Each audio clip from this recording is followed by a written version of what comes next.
Hey everybody, I just wanted to go through No Red Ink number 4 real quickly with you guys.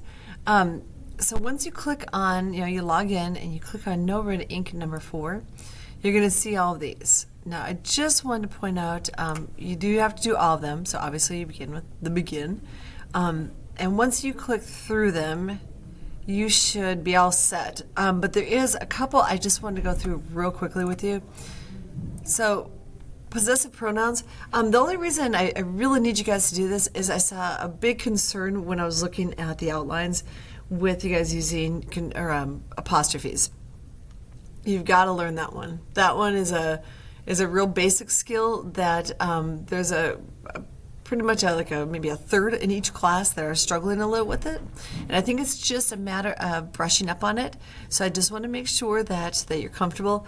So go through the lesson. Actually, go through the lesson so you understand it. And some of you guys will whip through this, which is perfect. Then you just whip through it. Notice how this is one that I saw a lot of. So there's. You have to know the difference between there, and there. And I know I've said it in class, and some of you guys kind of scoff and go, oh, of course we know that. I'm letting you know a lot of you guys don't. So make sure that you've got that taken care of. Go through these real carefully so that you can just brush up on your skills on that. Like I said, it's just a brush up. But the one that I thought you might want a little bit more information is they're called SWABIes. Now you can call them other things, but basically they're subordinating conjunctions. And there are the big 5 that we're going to be looking at in this lesson. And it's called SWABIes because it is an acronym for the common subordinating conjunctions. And in this lesson, you're basically just identifying them. And then once we get going, we're gonna learn a little bit more on how to punctuate them correctly. So subordinating conjunctions, all they do is they join 2 complete thoughts in one sentence. So you can see in this first example how John missed the bus. That could be all by itself, okay? But then you've got your subordinating conjunction, and then you've got your other complete thought, he overslept. Okay, so that's how, it's that conjunction that puts 2 complete thoughts together. You can have them at the beginning of the sentence, kind of like the example that we just had. You can have it at the in the middle of the sentence, and you can have it really at the beginning or in the middle. So let's look at a couple examples.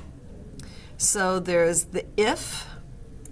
Okay, my uncle will buy me a bike if I get good grades. So 2 complete thoughts connected by 1 subordinating conjunction in the middle. And then here's some examples of ones that are at the beginning. I think they're just giving you that one more time. Here's one with since. My neighbor lent me his PlayStation since I helped him mow his lawn. So again, those can be 2 complete thoughts. And another one is while. My parakeet will entertain you with songs. Complete thought.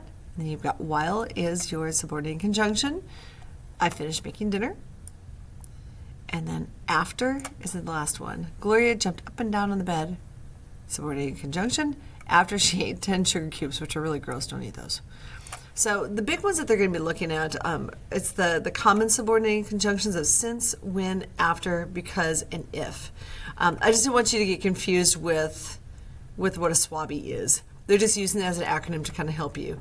And what some students might want to do, just so that you can remember, it wouldn't be a bad idea just take a Post-it note or a piece of scratch paper and write these down so that when you're going through the exercises, you can kind of remember what SWABie stands for. So anyway, it's going to go through and it's going to show you all of that. This is kind of going along with possessions and whether or not, like I told you, I had some students struggling with apostrophes. So really go through this one. And I know for some of you, you'd be like, oh my gosh, I've done this before. You all have done this before. Every one of you has gone through this several times. Sometimes it sticks and sometimes it doesn't, but we're going to make sure it sticks this time until we get it, dang it. So just kind of look through all this, and it's going to go through, how to do possessions if it's singular, and then it's going to go to the plural. And that's usually where people struggle a little bit more with the plural than the singular. That would be if you're going to put the apostrophe on the outside. Okay, so like in this case, Hannah was hoisted onto her teammate's shoulders. Okay, so that means more than one teammate was putting her up on the shoulders. Okay, if it had the apostrophe on the inside, it'd be one teammate, just one, put Hannah on top of his or her shoulders. But in this case, we know a lot of people did. Okay, so that's a big deal. I mean, it makes a pretty big difference. So just go through this lesson, just kind of refresh your memory for those of you guys who don't know, and look at some of the examples so that when you get to those questions that you'll be all good. All right, good luck, and I will see you next time.